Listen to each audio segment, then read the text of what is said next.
Tak terasa saya sudah 1 tahun tinggal di Mesir. Saat ini saya mengambil kuliah lagi, ya S1 lagi, ngulang lagi. Saya mengambil jurusan Usuluddin di Universitas Al-Azhar Mesir. Bersama dengan anak-anak semuanya kita pindah ke Mesir. Dan ya alhamdulillah hari-hari berisi dengan belajar dan belajar. Saya 1 hari aja ada di Indonesia teman-teman semua. Semalam baru pulang ke Indonesia dan malam ini balik ke Mesir lagi. Kayaknya lebih panjang perjalanannya dibanding berada di Indonesianya. Tapi saya bahagia banget karena saya bisa barengan bersama dengan teman-teman dalam acara Premier Gaza pada hari ini. Selama di Mesir kegiatannya apa? Kegiatannya belajar. Jadi saya punya banyak waktu yang fokus untuk belajar. Anak-anak juga begitu. Soal adaptasi nggak terlalu susah. Alhamdulillah anak-anak cepat. Sekarang mereka udah terbiasa dengan bahasa Arab, bahasa Inggris seperti itu. Dan perbedaan Indonesia Mesir, kita rasa bahwa budaya belajarnya luar biasa di Mesir, jadi kita harus menyesuaikan gaya belajar yang ada di sana. Jadi kalau teman-teman tanya kesibukan saya apa, kesibukan saya belajar aja. Pulang ke Indonesia biasanya bulan Juni sampai September itu liburan musim panas, kita akan pulang ke Indonesia dan ya promo film lagi, kemudian dakwah lagi seperti biasa. Nanti September balik ke Mesir lagi. Kenapa Kak ngulang lagi kuliah lagi S1? Kenapa Kak? Ada culture shock nggak sih belajar di sana sama di Indonesia mungkin? Culture shock, saya menempuh pendidikan seluruhnya ada di Indonesia. Berbeda ternyata pendidikan berada di Mesir. Di Mesir khususnya S1 itu semuanya menghafal ya, kita ngafal Quran, ngafal hadis, ngafal semuanya serba menghafal gitu.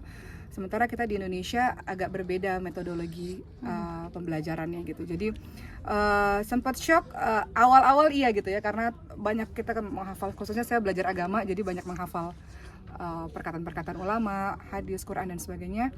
Makanya nggak ada waktu selain belajar gitu. Dan anak-anak juga awalnya kaget ya, cuman akhirnya sekarang sudah terbiasa dengan ritme belajar yang ada di Mesir.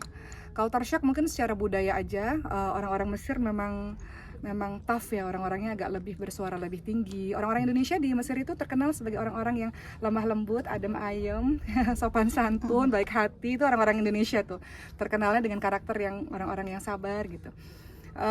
Ya setiap negara punya beda-beda, anak-anak jadi belajar banyak hal tentang budaya-budaya yang berbeda gitu. Ada perbedaan anak-anak di sana Kak ketika main dibebasin, karena kan kalau di Indonesia mungkin ada rasa warningnya, takut. Iya, kalau di gitu. Mesir itu memang semakin malam semakin ramai ya, apalagi musim panas ini, isyanya jam 10 malam, jadi di taman-taman, biasa orang-orang Mesir sukanya di taman sampai jam 12 malam di taman gitu kan.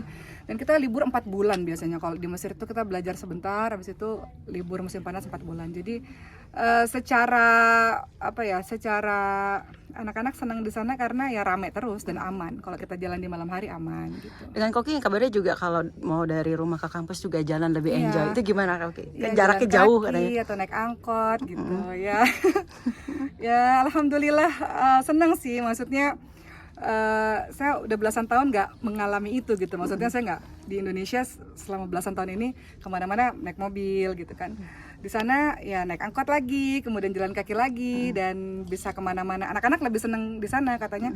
Kalau di sini enak, bebas gitu maksudnya ya. Kalau di sini kan mungkin sebagian teman-teman berfoto dan sebagainya, sehingga anak-anak merasa mau foto-foto terus gitu. Tapi ketika di Mesir anak-anak ngerasa bebas dan anak-anak ngerasa rumahnya lebih full ketika berada di Mesir bersama dengan mereka gitu. Jadi juga menjadi pelajar juga seperti apa sih? iya benar. Jadi waktu saya pulang dari Mesir ke sini, ketika saya naik pesawat, saya ngerasa kayak punya 2 kehidupan gitu. Kehidupan di Mesir, saya sebagai seorang pelajar murni bersama dengan anak-anak, seorang ibu dan pelajar. Balik ke sini ya balik dengan kesibukan dan cahaya-cahaya kamera dari teman-teman semua. Jadi saya ngerasa kehidupan saya kayak ada 2 gitu. Jadi ya alhamdulillah, bahagialah, senanglah. Idul Adha di Mesir gimana tuh Kak? Idul Adha di Mesir kita juga ada pesantren juga kan, jadi bersama dengan santri-santri juga salat Idul Adha bersama dengan santri-santri. Oh ya, kemarin saya sempat main film juga, film Mesir. Jadi ternyata itu berdampak kepada beberapa orang, jadi kenal saya beberapa orang Mesir gitu. Jadi kadang-kadang saya ada yang minta foto juga nih di Mesir nih gara-gara film yang kemarin gitu.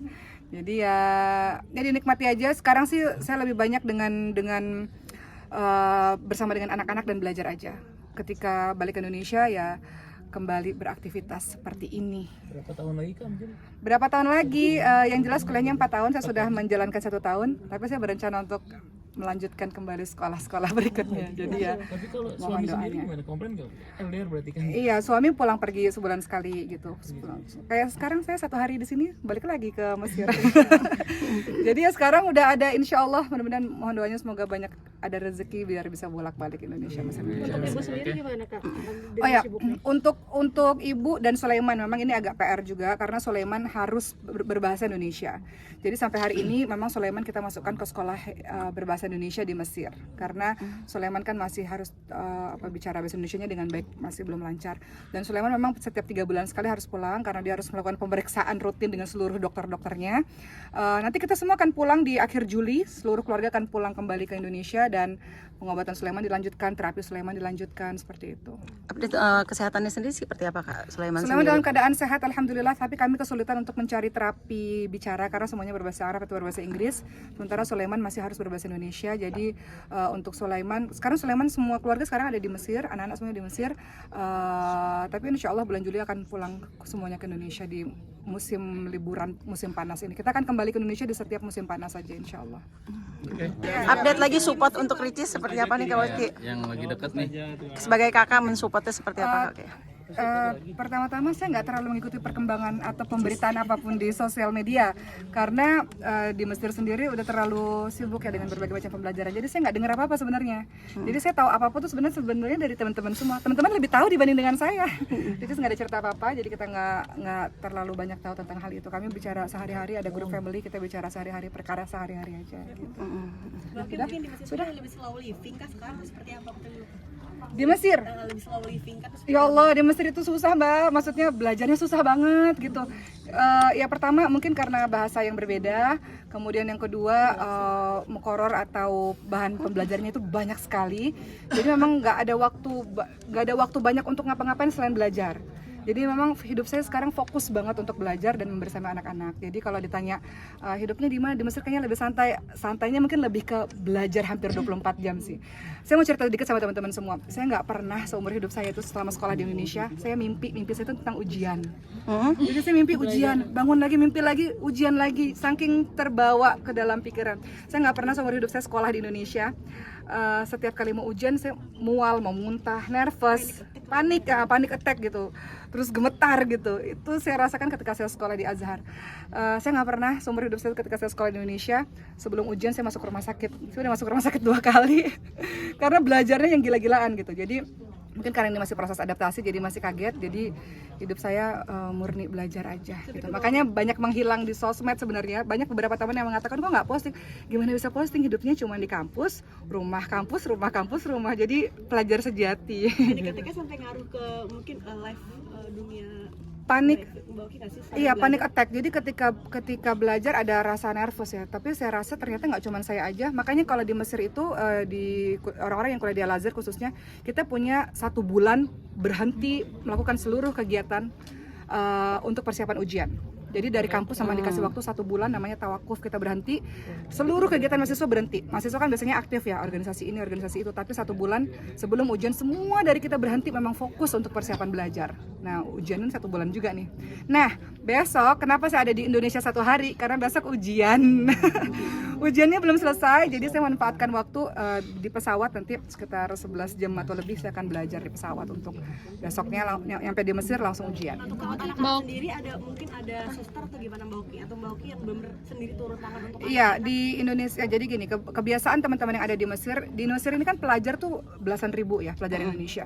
Dan mereka sering banget namanya part time. Jadi alhamdulillah di rumah saya terbantu dengan teman-teman yang part time. Jadi mereka kuliah terus mereka part time jaga rumah atau part time driver atau part time yang pegang kamera gitu ya buat video. Jadi saya dibantu oleh teman-teman pelajar yang part time. Jadi Masya Allah mereka pelajar-pelajar agama tapi mereka juga part time membersamain saya dan keluarga. karya hari ini dibersamai oleh suami. Oh ya, hari ini nanti adik-adik saya hari ini 1 hari di Indonesia ini belum ketemu sama adik-adik saya, tapi nanti sore adik saya akan datang. Jadi Cindy dan Ricis dia akan datang ke sini untuk support film kakaknya insya Allah. Dibersamai juga oleh sang suami datang untuk Iya. support. Iya, kalau suami kebetulan karena produser di film ini juga. Jadi memang beliau adalah orang di balik layar, beliau yang apa ya, yang tidak terlihat di layar tapi membersamai pejuang-pejuang lainnya di balik layar. Mbak Oki, berarti Mbak Oki sendiri support untuk Kak Ricis ke soal yang sekarang asmaranya atau apapun itu? Saya nggak tahu apa-apa soal Ricis. Yang saya tahu beliau lagi mau launching film nanti 2 hari lagi. Versi terbaik Uma seperti apa sekarang, Uma? Apa? Versi terbaik. Oke sudah. Versi terbaik Ustazah sekarang seperti apa terakhir? Apa? Versi terbaik. Versi terbaik maksudnya gimana ya? Versi terbaik dalam diri Uma tuh seperti apa sekarang, apalagi saya slow living di Ada perubahan nggak ada sih? perubahan di Saya dari dulu berdoa sama Allah, saya ingin ya Allah dikasih waktu untuk lebih banyak fokus untuk menuntut ilmu dan bersama dengan Quran. Nah, ketika saya berada di Mesir, kalau di Indonesia kan setiap hari ada tamu, setiap hari saya juga ada pesantren di sini kan tiap hari membersamai para guru-guru dan lain-lainnya. Hidup kan harus memilih ya, kita nggak bisa mengerjakan segala sesuatu dalam waktu yang bersamaan. Ketika saya berada di Mesir, saya punya waktu sangat banyak untuk saya bisa menuntut ilmu lebih fokus supaya saya bisa nanti pulang ke Indonesia dengan ilmu yang lebih baik, bisa lebih bermanfaat lagi untuk masyarakat ketika saya berdakwah seperti itu. Sip kan? Thank you.